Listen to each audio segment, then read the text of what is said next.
What's up, guys? Welcome back to the Performance Playbook podcast. Today we have with us Joachim Hilderson. Joachim, yes. Thank you for having me. Of course.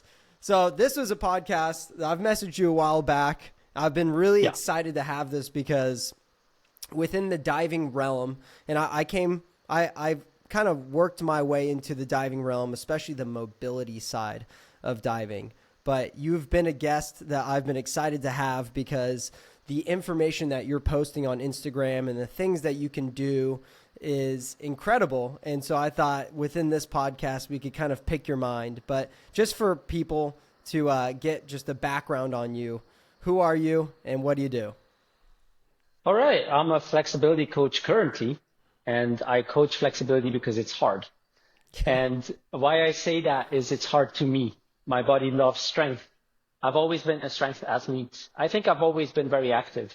A big history of bodybuilding, 14 to 24, hardcore, everything that comes with it. But, at some point you get bored of it and you want a new challenge because, to be frank, bodybuilding is easy. You just pump blood into muscles, right? And the athletic nature and the discipline is always something that I've learned from that. And I became a personal trainer because that's all I actually knew, right? Like, what are you going to do in life? I don't know. I know bodybuilding, so maybe I should become a personal trainer. I had actually a friend of mine that ran a personal training gym, and we crossed paths, and he was like, "Hey, dude, I need trainers. Let's go. I know you."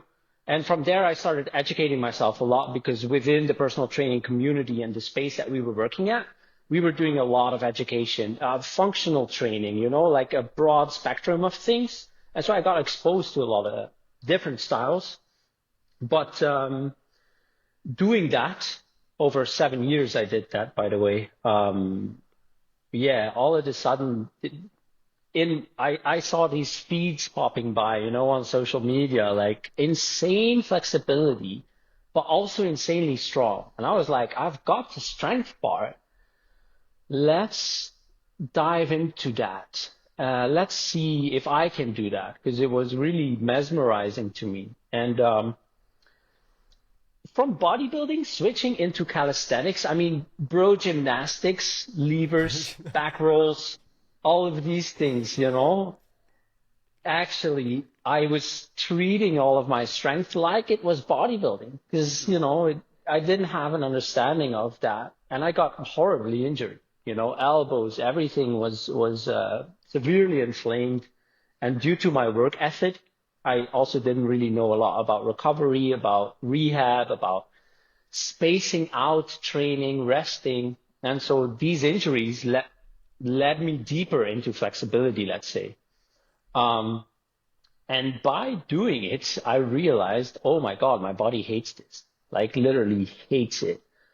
Few things went well, hamstrings. This is one of these things, like it's usually everybody when they start stretching and they've never done it. I was 30, by the way. I was 30 years old. I'm almost 37 right now.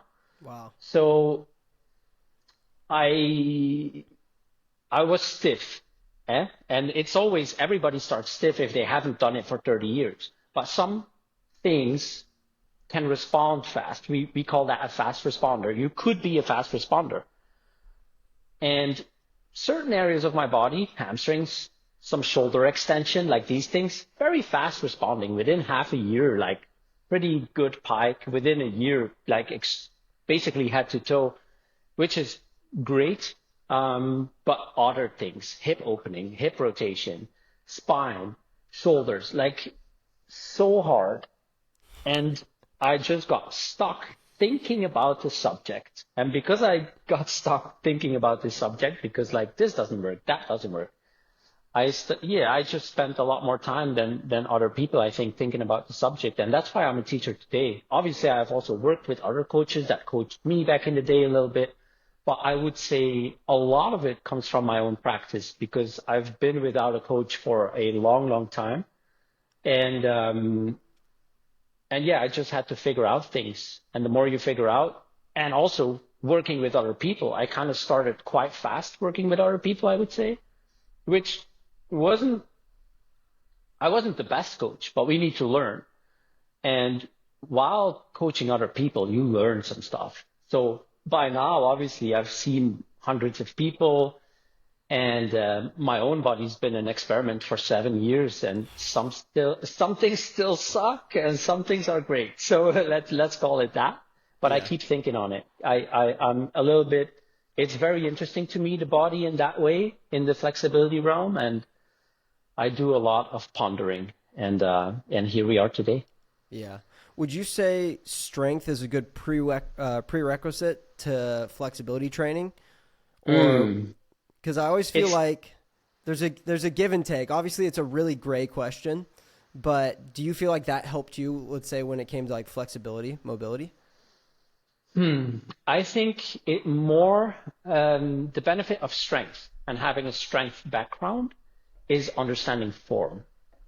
I think because we have specific forms, bodybuilding, powerlifting, all of these things. If you start caring about form and you know the basic postures, which makes you understand maybe positioning within flexibility a little bit easier. So I think that is a good thing, but strength in itself, it's completely different flexibility. So I would more say what plays a huge role is people's body types. Mm. Some people are just inherently more prone to being flexible.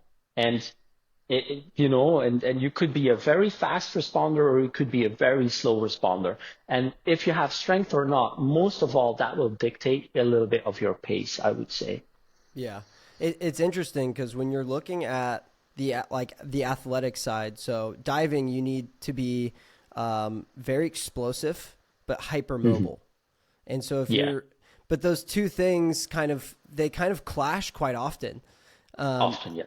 Especially when you're talking about being like the goal would be to be in the middle of both of those, if not Uh-huh. like a little bit more towards the explosive side, but you Uh-huh. can utilize being more mobile. And you see this a lot within the Chinese divers. They're not the fastest spinners, they're not the highest jumpers, but they are perfect when it comes to Yeah. mobility. Every single one of them is perfect.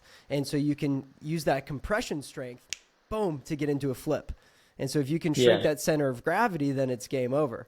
Yeah. And we have someone on our team I frequently bring up on this podcast, but funny enough, he's one of the most explosive people that we have that I've seen in diving, but he is the tightest person. And so it's like all Yeah. those fast twitch muscle fibers are just saying no, like we're not releasing. Do you think that would Absolutely. do you think that would if we were to kind of pull him away and actually really lean into the mobility side, do you think that would actually start to affect a little bit of the explosive side, or do you think they would play and coincide with one another? Yeah, I think you would want to approach it in a way that you minimize losing the explosive side, right? I think if you go too aggressive in your flexibility training, your mobility training, you're definitely going to lose some explosiveness.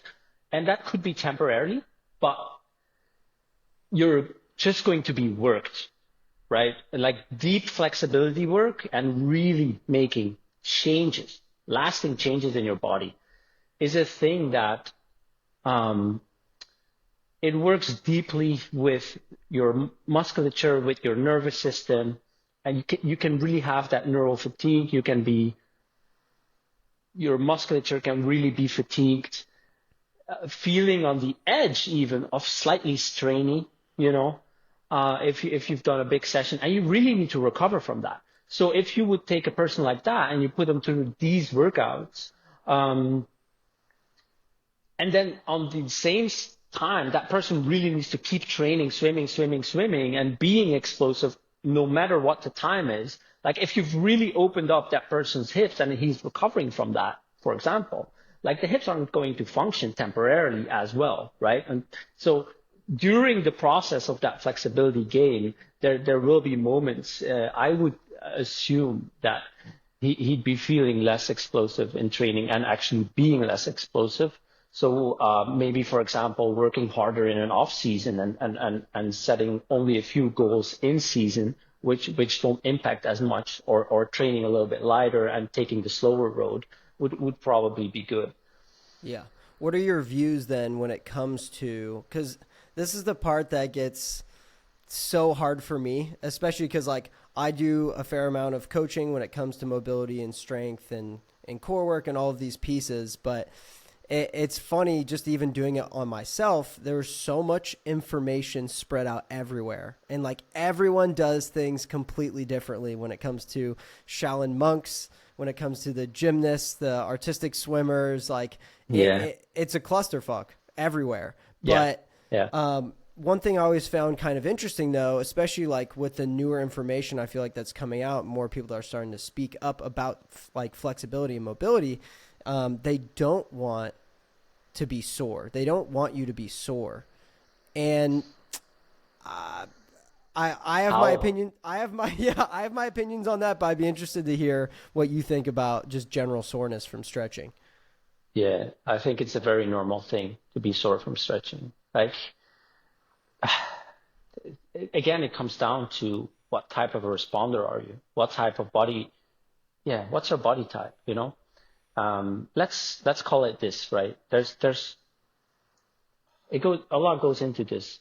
Um, let's say your body loves to be stretched, so you're naturally on the side of a fast responder because like things are pretty open, and you don't seem to struggle a lot getting more flexible. Such people can take many roads, many roads. They can train the active flexibility and get there. They can train the passive and get there. They can do whatever they want. They can take the little bit every day and get very flexible and not be sore. But then you have the body types where you really want to push a certain range because, like, let's say I need this, I need these amount of degrees of hip external rotation to be perfect, right? But your hips hate it. And so whenever the body hates something, but you still want to work it, there's going to be a bigger stretch reflex, right? There's fairly quickly the body's like, nope, I'm at my limit. But you want to overcome that. And how do you overcome that, right? Sometimes then it narrows down. You don't have all the options anymore, right? Because if you maybe sometimes don't train quote unquote aggressive enough, and I don't mean aggressive in a bad way, in a good way, you won't make the gains, right? So if it's tough to be never sore. Yeah. It's tough. I think you often will need it, at least to a degree. Yeah, I can see a lot of examples where it would fail if you take the approach of a person can never be sore. Yeah. And it's all about recovery, by the way. I mean, like, soreness means you need to rest, right? Like, we don't train that same hip rotation the same way the next day after we have worked it and we're now sore from it, right? And then we rest. And once we feel good to do it again and the body starts itching to do it again, even, that's when you do it again. And that's how we stay healthy, right? Or there can be light support work. But yeah, for some people, definitely some soreness will be very much there. Yeah. And it's not a bad thing. If we know how to scale and pace, if we know how to pace our exercises and get a good mix between input and recovery, then we stay healthy nevertheless. Yeah. I mean, it reminds me of strength training, and you could probably play into this too, but like, it's like saying never get sore when you're strength training. Yeah, there you go. Hard pause. You're like, what? It's like Yeah, you're either not challenging with the yeah, threshold of intensity, or it's just yeah, like you're doing nothing. So it's hard for exactly. me. Yeah, it's hard for me to like really buy into that. I can understand, like you said, when you're in season and like your sports specific, well, you don't even have to say diving, but like your sports specific training, whatever that might be, MMA, jujitsu, whatever, is at the top. Just like having strength training below that, having mobility wherever that lies, you want to make sure that you can do your sports specific training the best that you can. Not to say I that you're agree. not going to Yeah. be sore. That's the hard part. The hard part for me though is like, so if you're, let's say, a high performance athlete, right? We'll take out Hmm. general population for now. If you're looking at a high performance athlete, you have stress of like just overall training. So we'll take that from sports specific training. Then you have stress from strength training. Then you have stress from if you are consistently mobile, like doing flexibility and mobility training. And then you have overall stress from just, we'll call it mental, which I actually do think plays into physical fatigue. So For sure. you have all of these different factors that you're trying to manage, and you're trying to mitigate injury, and also Absolutely. trying to push up the sports specific, we'll call it ability at all times to be Yeah. practicing at 10 out of 10, whatever that may be. And so people like, what am I sore from? Is it the strength training or is it the mobility training? And then so sometimes you don't even know, what's being pushed too much. And so Hmm. that, for me personally, I was like trying to figure that out was so interesting. And the other piece that I found out, and again, I want to start picking your brain when it comes to what does rest look like for you. But for me, I was stretching every single day, doing the same routine and just hammering into it. And I was like, well, why isn't my groin opening up? Why is my Yeah. groin not opening up? And it was like back to back to back until I finally like learned you need to step back. Like you actually need, like Yeah. less is more in this situation. But Hmm. when it comes to recovery, do you feel like, again, like strength training, taking rest intervals in between high efforts is, helpful? Absolutely. And then Absolutely. I'd be interested to hear what does a rest day look like when it comes to you just worked your hamstrings? What's the next day look like for said person? I don't even think about my hamstrings the next day. I actually come back from training my hamstrings right now. Mm, And it was, well, there was some depth, let's say, and there was also some load. And I'm not thinking about my hamstrings. Not at all. For the next 4 days, I will okay. do absolutely nothing Yeah. on those hamstrings. And on the fifth day, I will probably do it again. It really depends because I have different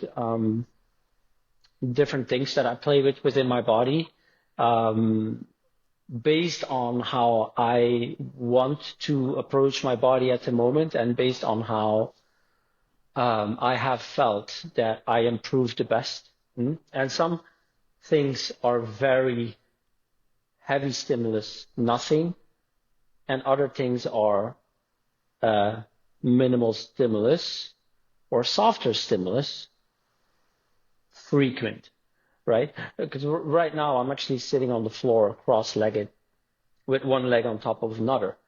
And that's actually part of my training that I'm doing right now. So it's part of softening my adductors, it's part of improving my hip external rotation. And I do this type of work on the daily, but it's not a big aggressive stimulus.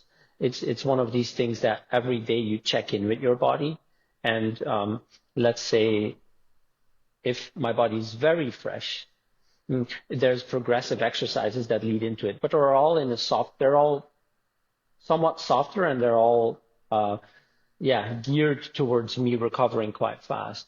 So that floor sitting that I'm doing right now, with one leg on top of the other, that will evolve on the days that I feel really good. I'm doing double pigeons with more, 90-degree knees and deeper hip external rotation practice, tailor poses, and that sort of stuff. And on the days that I'm feeling a bit worked, it's just sitting on the floor cross, right? But then other areas of my body is just like my hamstrings, and my hamstrings are obviously very good right now, and have been for a long time. So I tend to prefer aggressive sessions with a lot of rest on that front, right? Mm, But it's really, it depends. You always go back and forth. Like if I have a client, I don't necessarily know from the start what that person is going to respond to. I will have my guesses, and sometimes they're right. But it could easily be that you just test, like, hey man, I gave you this workout for your hamstrings, and it's 3 exercises, And so each exercise has a few sets. So you might be sore. And so we're going to space it out. And let's see how you do. And if you start moving better and better and show me prettier and prettier lines, and if we give it a number of time, form looks good, everything's kind of good, but the progress isn't necessarily there, then we just switch it around, right? Like, let's pick one exercise that we think would benefit you, and let's do it on a daily for a bit of time, and see if you need actually some frequency, some learning how to stretch, how to feel it. And obviously you can't, if you're planning something daily for a person, you don't want 4 exercises, right? You just get sore from that. It should be one exercise, one good one, which you're doing a little bit softer.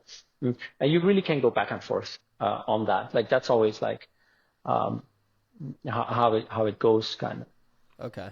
Yeah, it's so interesting because I feel like people are just so unbelievably different.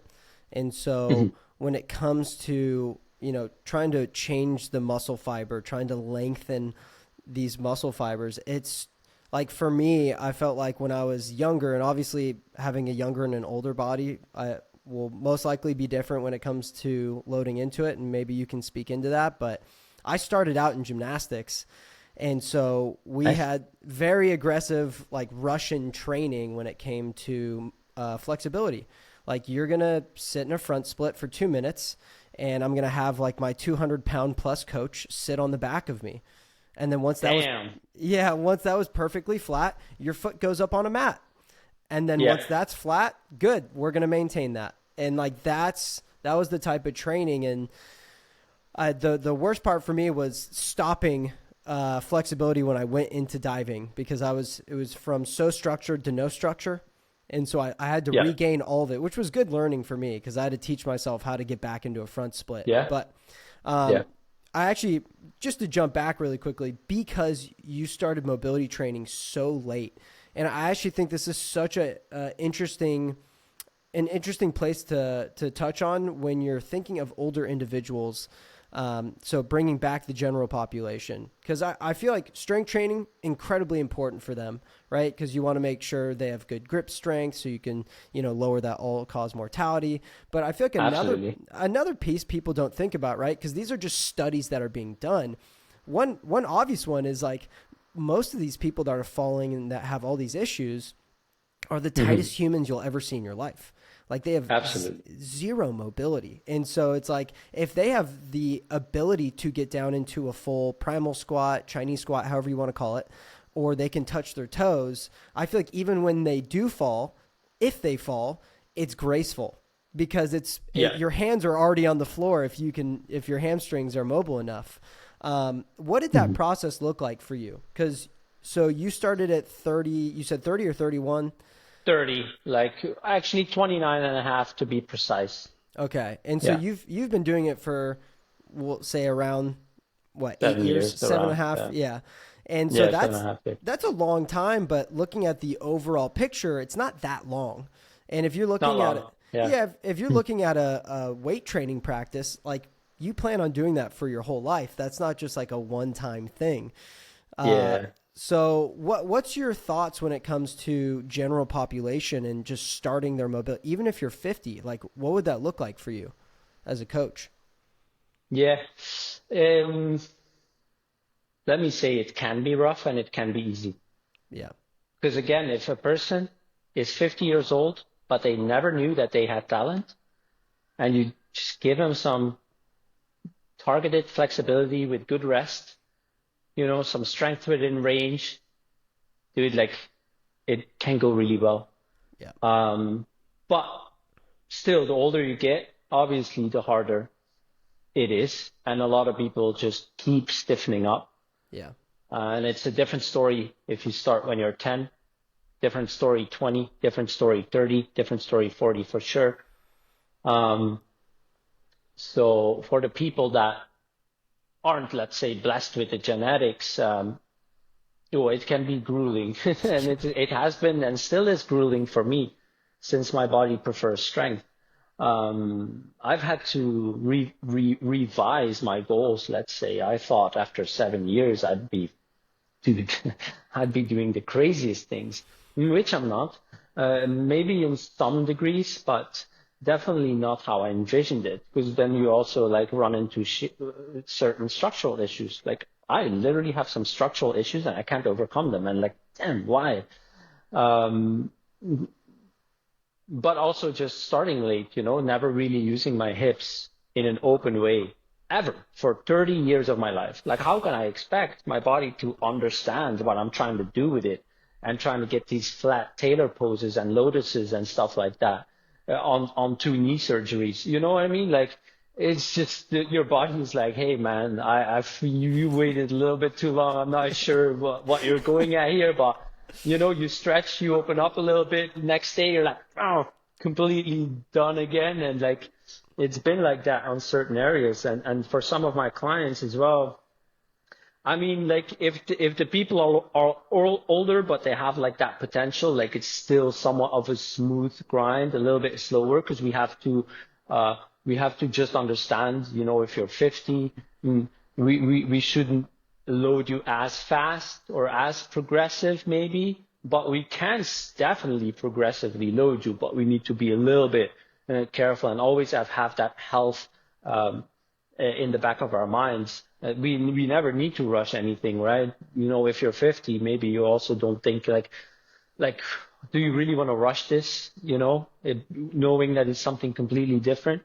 Yeah. But then definitely on the slower responders, and it's still worth it, right? If you're 40, 50, 60 even, you want to regain certain basic ranges. And I don't think we should make it too complex then.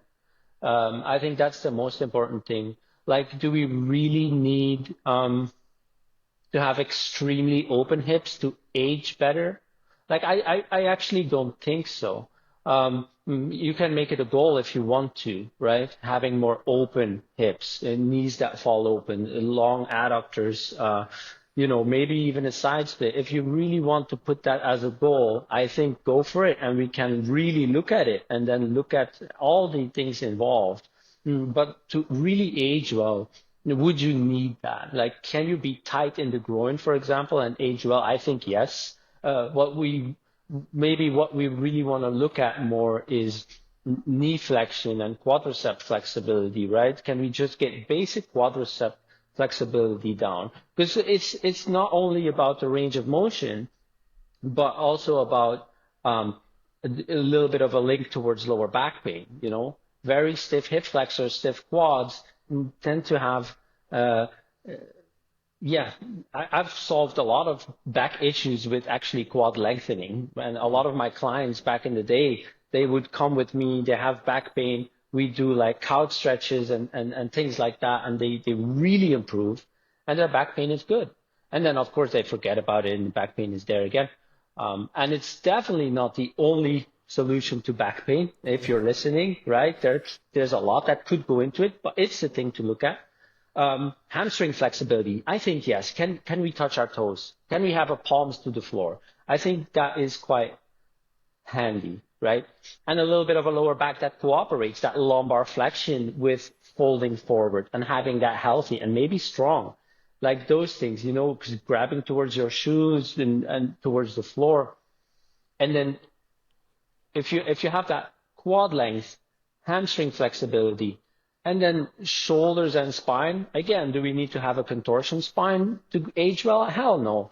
But like maybe we want to do hanging, right? To soften up some tissues, chest, shoulder, everything around here, right? That shoulder, kind of opening that up a little bit and progress from there. So hanging variations, quads and hamstrings, I would really see very valuable together with obviously strength building, not only in range of motion, maybe even some bodybuilding or stuff like that, because as we grow older, we do want to maintain a healthy muscle mass, and we do lose muscle mass if we don't train.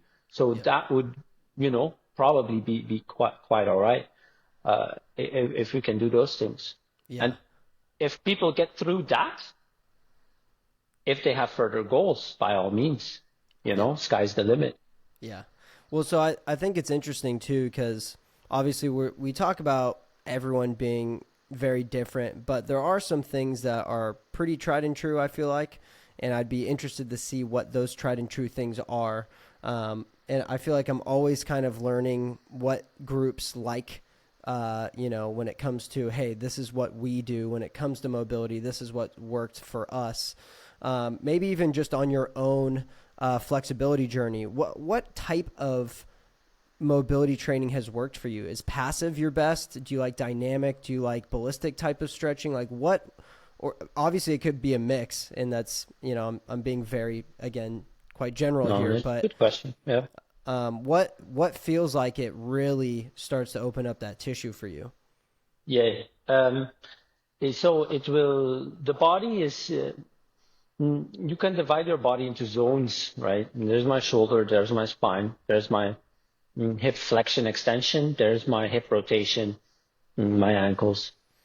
And those are the big zones, and they all respond to different things. So it's dependent on the zone. They could respond. In general, I really like loaded progressive stretching for sure.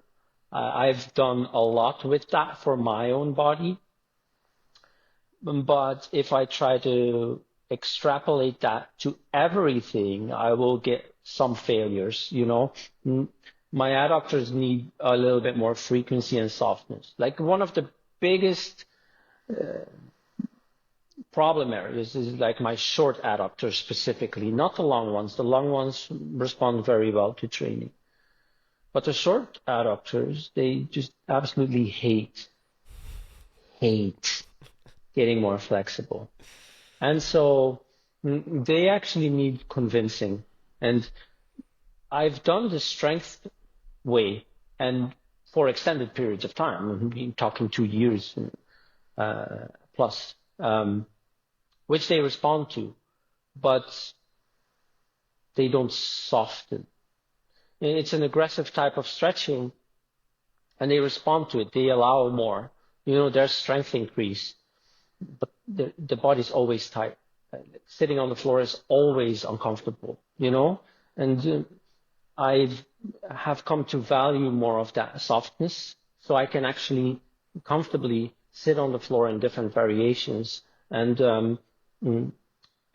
they never fully let go, because like a very good area of your body, let's say my hamstrings, like I wake up in the morning, I straight knees, palms to floor and deeper, right? That's a good cold flexibility is like your true flexibility. That's what you own. And it's nice to own things. So making gains but never owning something, it can be good because you can work to own it later. Depends on your goals and things like that. But like for me, I want those short adductors to like slowly really be always more open, and that's where more frequency and more softness really helps me. So I'm one of these coaches. I think you see this a lot in the flexibility game, and that is methods. My name's Jack Russo method, but it's not a method. It's just whatever I teach. But true methods, FRC is a method, right? And these things are marketing machines, right? And these things are money-making machines. Nothing wrong with that. But if you have a money-making machine, you tend to favor one thing, and that's that's advertising. Active flexibility is the only way, right? Stuff like that. And then you tend to have this little box, and you take everything out of there because it's more easily marketable and people understand it and eat it up better. And it's like, that's your whole brand. It rakes in a lot of money. Like if you start advertising like everything's good, there's only context, fucking confuses people, right? But that's the truth, right? That's actually the truth. So I've always been a person that maybe started a little bit more in as like loaded progressive, active flexibility, because that sparked my interest. But I realized quite fast that there's always people proving you wrong if you do something. All right. So if you have that belief that one style of training is best, can be anything. People come along that you coach and they prove you wrong because for them the other thing is more important at the moment and they respond best to that, right? And also, if you look at why are so many different styles of training? Why are there like a million methods of yoga and then all of the other things? It's because people respond to different things. So if you keep a very open mind and just try to look for what works for a given context and in a certain situation and what for what person, I think that gives the best results. So I think we should mostly keep our head open and not talk negative about any style of stretching because it always has worked for someone in a certain context. Yeah. Yeah, I love that. I love having like the generality to look at things and just know, hey, I'm not dogmatic about any of these movements. It's just how can we use them as efficiently and effectively as possible to open up Yeah. said person. Yeah. I do Yeah. think it's interesting though, every time, and I've brought him up a few times, but every time I've like kind of looked into the Shaolin monks training, it baffles me because Fucking amazing. it's amazing. And I think the part that really stands out to me is tried and true for them, it's static. You're going to sit there and you're going to sit there for a really long time. And we will Yeah. open you up because your muscles will give up eventually. And that's like the crazy Yeah. part. And I've watched this video that kind of explained a lot of the training that this guy went through.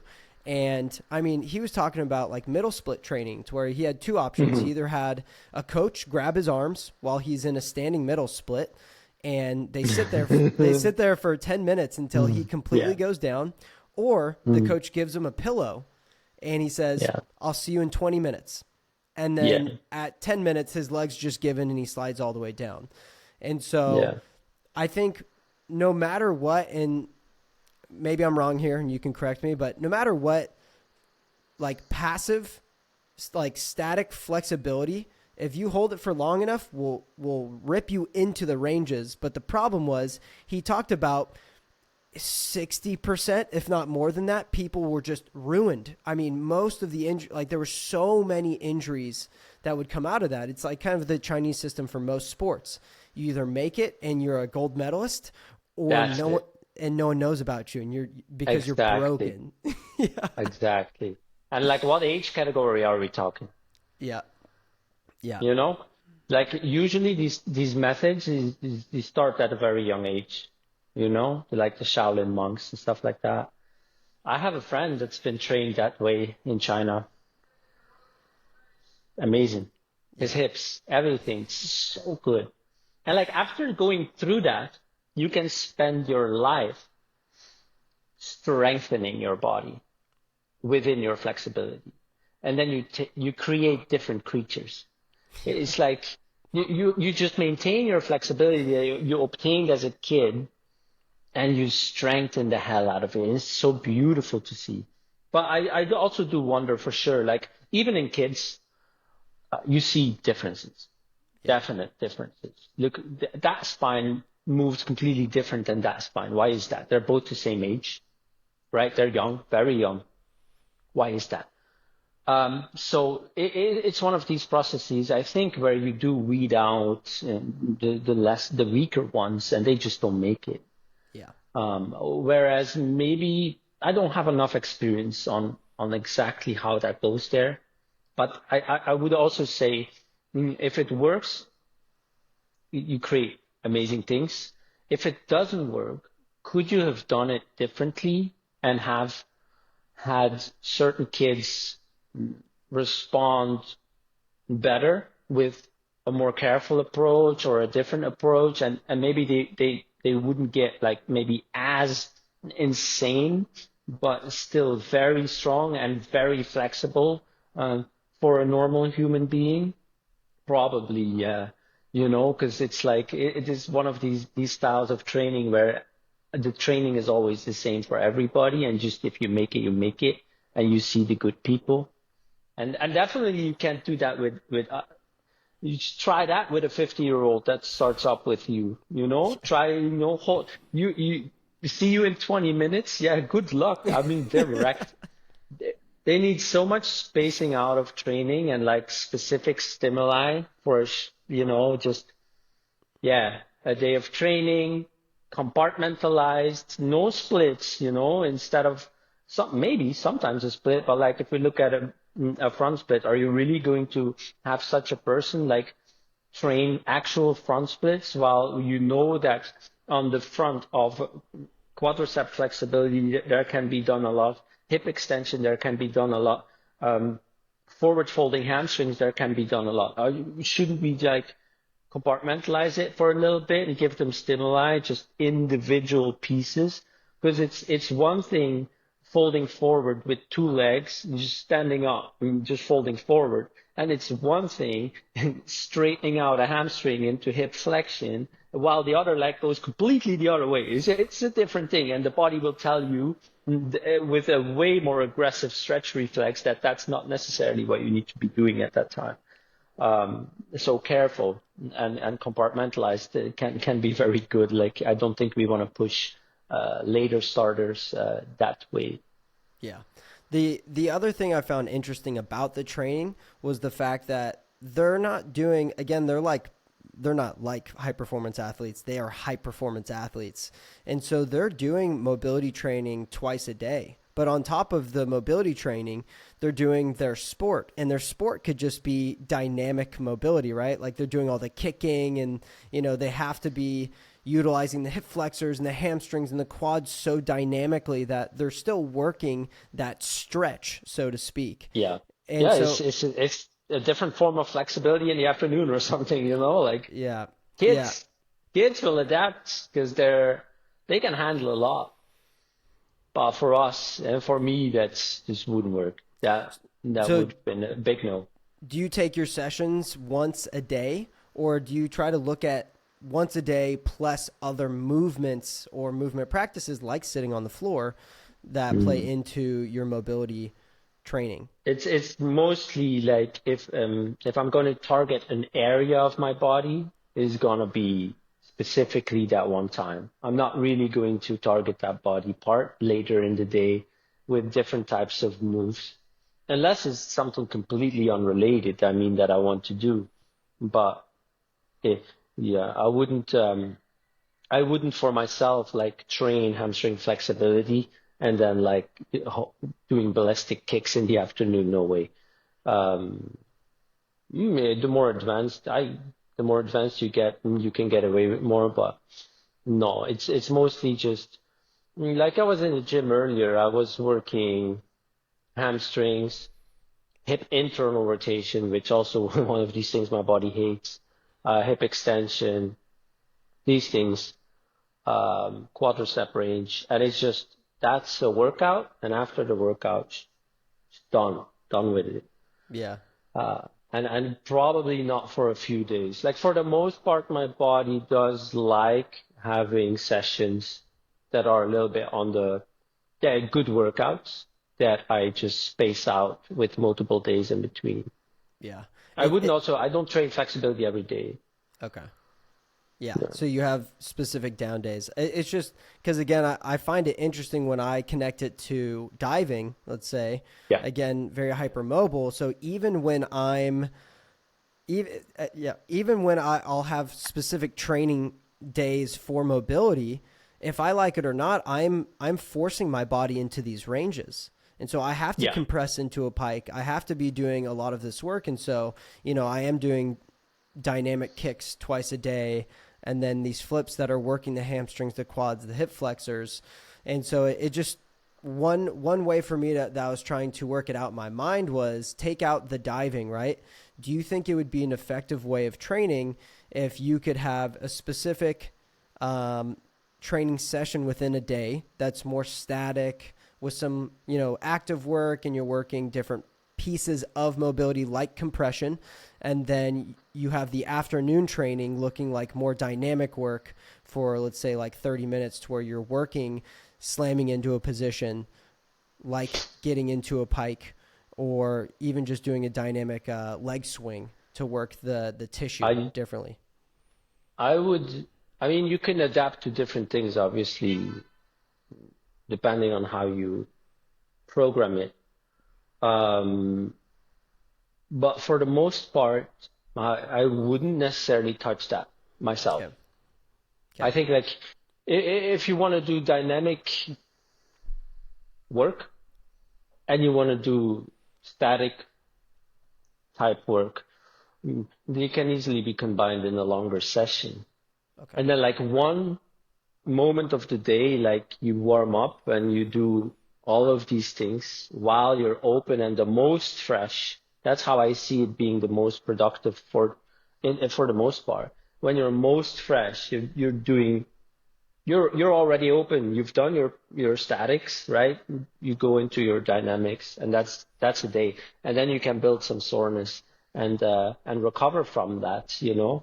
Um, yeah, for if we're leaving out swimming and like having to do something, that would be definitely my preferred way of action. Okay.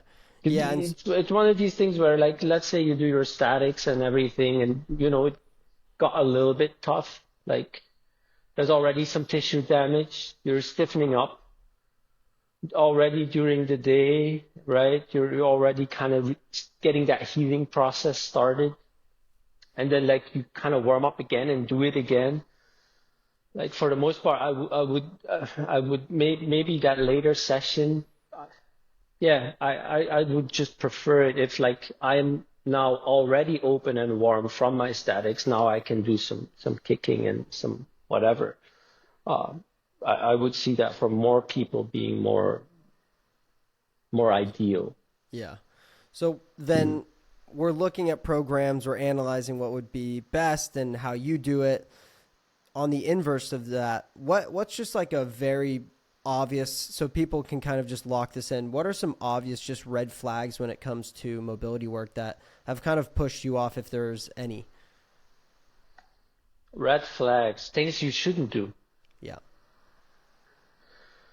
Ooh, okay, good question. Things you shouldn't do. Well, obvious example is, for example, say I'm gonna train my side splits every day until I'm flat with the same intensity and the same kind of, structure. Like just every day until I'm flat. I've had periods like that when I was stupid and young. Young, well, 30. But yeah, for example, what happens in these situations is like you can literally make some decent progress in like a week and a half, because you get that you kind of survive. It's maybe not ideal, but you kind of survive. And there comes this wave, you get into it a little bit more. Body's recovering and actually sore, but the body still, because you're exposing it days in a row to the same thing, it does allow more. And then comes that peak where you're actually, maybe it's 7 days later or whatever, comes that peak where you're actually surprised at how deep you are. And like you set like a clear PR, and then the next day you get hurt, you get injured, you just snap, you tear. Easy way to a tear that. Because if you really set that PR and the body gave you that PR already after multiple days of doing it, that's when like it's kind of great feeling like, oh my God, I'm so deep. But the next day you're really, really recovering from that newly expanded range. And then you get kind of frustrated, like, hey, why is my body not giving me the same PR? Like I got so deep. Spacing it out, man, like really focusing on health is the most important thing you can do. You never should set. Another red flag is actually saying, it's actually nice follow up is, what is it now? We're March. By June, I want to put my, straight knee head to toe. Like I want to do a forward fold, but pull my toes towards my forehead by June. Like that's an arbitrary number. Like you would like it by then, but who's going to say that you're actually going to achieve it by then? Because the body dictates how fast it goes, right? So never tell yourself, by that date, I want something. Even if you have a competition and you would like something to improve before that competition, if it's not, it's not. You can just put one foot in front of the other and just try your best with while staying healthy. And if you get it, you get it. If you don't, you don't. So never set dates. Um, yeah, what else is there? Yeah, I think those are quite important ones. You just want to be very sensible, and what's the most important is learning to listen to your body, which is the hardest thing you'll ever do. It took me 7 years, and now I'm kind of somewhat good at it, and sometimes still that little voice in your head makes a decision that's wrong. Yeah. But feeling little signs. Hey, why is my knee feeling bad all of a sudden? Like, what did I do? Should I do another set or should I rest till the next time? You know what I mean? Like these little, because sometimes it's minimal signals or clear signals, but you choose to ignore them. And if you get injuries in hindsight, maybe well, quite sometimes there were signals. Maybe you didn't pick up on them and you thought there was nothing. But if you are long enough in the game, you're gonna think in hindsight, oh, that was a signal and that was a signal, and I should have listened to that signal. So these things are quite important. Yeah. Patience, patience is your best friend Yeah. when it comes to flexibility. When you set a goal, let's say someone does want to get a front split and a middle split, do you think it's even possible, or would you recommend training both at the same time? Or do you think there's just too much recovery when it comes to kind of doing both that you kind of need Well, to pick? yeah, I think you can do both, but you need to understand recovery demands will be a little bit greater, and you just need to follow up, right? Um, because even hip extension, getting your lunges down and doing those very well, having a nice straight leg in the back in hip extension, it's not only your hip flexors you're stretching, because you have one hip flexed, one hip is extended in that kind of front split alignment. You're working with your groin as well, a little bit, right? Yep. So that, and it's definitely people that are tighter in the groin, they have less potential for like open hips, and they feel that. My bad. This thing fell out of my ear. But I feel that when I've worked a little bit deeper in my adductors, front split work will feel worse soon after. Um, so that's things that you need to take into account, but you can definitely work it um, together and have like, let's say, a session that's more front split focused, and then maybe a day rest, and then a session that's middle split focused, and then 2 days full rest, for example, and then you rotate every 5 days like that. It's possible, definitely possible, and you just see. Of course, if you put your eggs in one basket and you get all of your energy directed towards that, and you focus on optimal recovery for the work that you're doing, it's a little bit easier because your hamstring, your adductors are maybe always taxed when you do middle splits, and they always recover next to that, right? It's easier. But it's not something that's a given. Like you should only work one or the other. I think you can definitely put steps forward towards both at the same time. Yeah. And if you feel for you personally it's not working out as well, just pick what you like best Yeah. and do that for a while. Yeah. Yeah. When I was really going through this journey of getting my front split back after I lost it, even working back to a pancake or a middle split, I never really thought about it in terms of like hip flexor strength when it comes to the flexion. You're really trying to raise the leg once you're getting into it. I just never thought about that. Absolutely. Same thing kind of when it comes to pike, right? Like you have a really good pike position, like nose really flat, onto the quads, and it's a beautiful position. Every time I see it, I get a little bit jealous. I'm like, I need his routine. I need to figure out what he does. Yeah. Do you feel like you do a lot of strength work when it comes to compression for your pike position and getting that Yeah. nose to toe? I would say, I definitely would say I have above average uh, knee extension strength in mid and end ranges, and a very good hip flexor strength to pull me in pike. Yeah, it's definitely it's yeah, definitely everything that needs to shorten to make that position happen. The quadricep and the hip flexors are very strong and very able to pull actively in that position. So it becomes one of these things, like sometimes even a loaded standing up stretch, like a Jefferson curl, where you're standing upright on a box, but you have a 20 kg barbell in your hands and you're folding forward. So the load is actually bringing you down. And you could say, right, that really works your hamstrings, the back of your knee, your calves, all of the posterior chain stuff.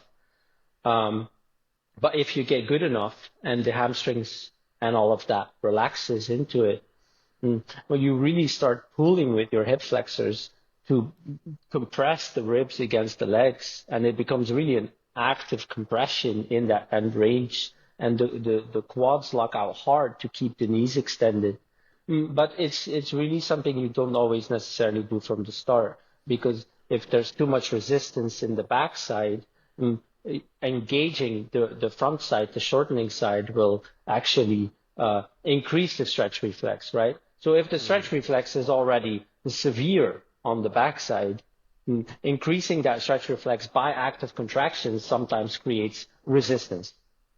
And sometimes we need to overcome that resistance because the body perceives it as dangerous at this moment, and then you will halt. So that's quite important sometimes to realize when you should really start focusing on that. But of course, in easier positions, then, like maybe I'm not, when I'm here, right, and I engage my hip flexors, okay, that's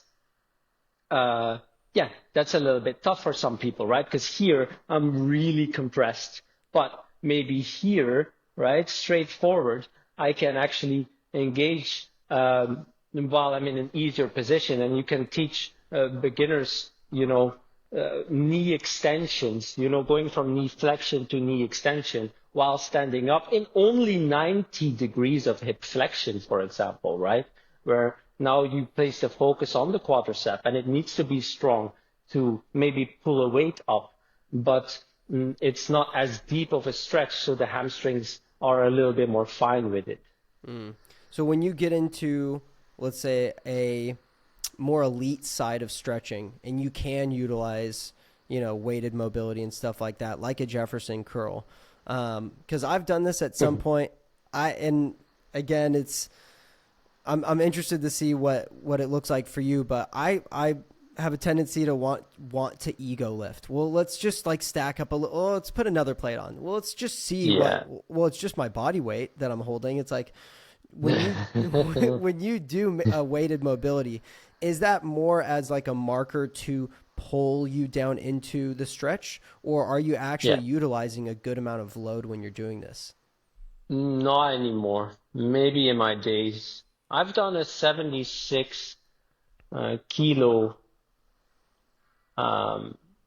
Jefferson curl back in the day, and my body weight is 65 kilos. Okay. And I almost snapped my knee in half in hyperextension. I got that rep, but I tried one step higher, and I felt the hyperextension, like I had to let go of the bar because my knee would literally snap backwards at that weight. That's ego lifting, right? I didn't get injured for doing that, but I stopped it just in time. And I've done fairly strong Jefferson curls, 40, 50 kilo. That was quite comfortable at a certain time, but I use load more as like, is it an ideal weight to assist me in the stretch, but is it not so heavy that my body kind of resists the weight? And I like that more. And even being advanced now, today I did Zurcher Jefferson curls with the weight in my elbows with only 20 kilos. And it's good because you use your active musculature more, right? Like you're more like the weight is like maybe just a little bit too little to get that 100% range compression that you want. So you start using your hip flexors and your quads to pull you into that position really deep. And that's kind of ideal to me. There's not like for a Jefferson curl, I think it depends on how tall you are and how much you weigh. But like around, having something between 30 kilos if you're smaller and of lesser weight and 50 if you're a bigger man is like more I don't see the use often. So it all turns, it depends on what you want. Like you do get very strong with more weights, but you use a little bit more of your active flexibility if you lose a little bit less, and not too insane. I would say is usually the best because you really want it assisting the range. That's where the sweet spots are.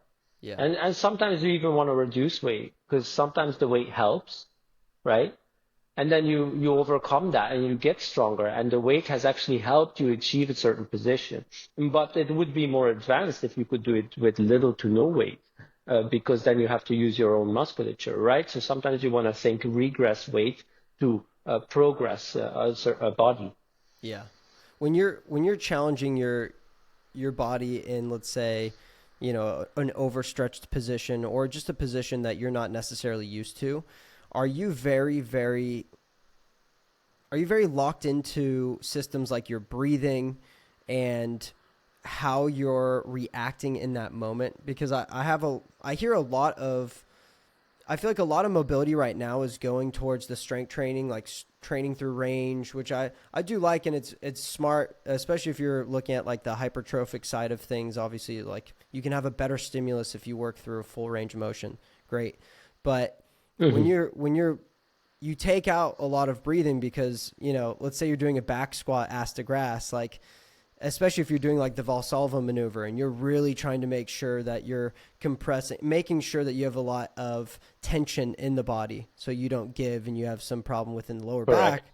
That's the opposite of what you'd want necessarily in a deeper position for stretching. So when you're in these, like an oversplit or something hard like that, are you making sure that one of your big cues, we'll say, for a stretch is how you first and foremost, oversplits is not for me. It's not my body. But I do get where you're coming from. Sure. And there, we could translate it to other positions that I am training. I would say breathing is owning, right? And a certain thing that you do right now where you can't breathe, another person can breathe with the same load that you're using, So, oftentimes it's necessary to start up a position. Like you can take a barbell behind your back, stand up and curl backwards into spinal extension, right? And allow the T-spine and the lumbar spine to bend you backwards with straight-ish knees and come back. And that's like just a barbell curl for your spine. You will start off not breathing, right? Because you're stronger and it's and back, and that's great, right? But you're going to progress towards like that breath out, because that will eventually allow the nervous system to relax a little bit more and to give you deeper, more progressive ranges, right? And so I think even with load, it's going to be beneficial to add a form of breathing to it eventually. But if we start there, it's going to be too much and uncomfortable and potentially dangerous. So we don't start there. And then when it happens, and you'll be stronger. And just because you've built that strength, now you can actually breathe out while doing it and create more range of motion, and that would actually be quite ideal, right? So I focus a lot on breathing. Some exercises that I do are without breath for sure. And the goal usually is to get to some sort of breath, even with loaded things. But it can be a breath out where you're just in between your teeth, you know. That's also like, but really like inhaling and having a conversation, it depends on the position. Like if you're doing loaded reps or something you know, for max range of motion, sometimes like becoming quite advanced and doing the breath out thing only is quite good. But yeah, you want to be looking into your breath, I think. Yeah. You want to be, but it's oftentimes something some people you kind of need to tell them a little bit, like, hey, are you breathing? Like, are you getting dizzy when you get out? Like, what's happening there? Right? Oh, I forgot to breathe. I was focusing on technique, you know, like, yeah, maybe try a little bit of this way or this way of breathing. But oftentimes for most people, I think it's a very natural thing, the breath. And you don't always have to like learn it. Sometimes your body will tell you if it wants to breathe, and if you're kind of new to a position and you need to be strong, you're obviously going to be holding the breath of some sorts, and that's completely fine. But then at a certain point, you'll notice that you actually are breathing now, and that would be actually a very good sign of progress. Yeah. Well, I thought this was a fantastic podcast. Just for people who are listening to you, and if they do want to be trained by you, where do they find you, and how do they get in contact with you? Instagram is, for now, my only place of action. I still need to make a website, and I actually needed to make one 5 years ago. But I'm very present on Instagram, and if you send me a message, I will always respond, unless it's advertising that I don't need, you know. But yeah, Instagram is just my name. So if you know how to spell my name, Hilderson Joachim, then you will get to the right spot. Yeah.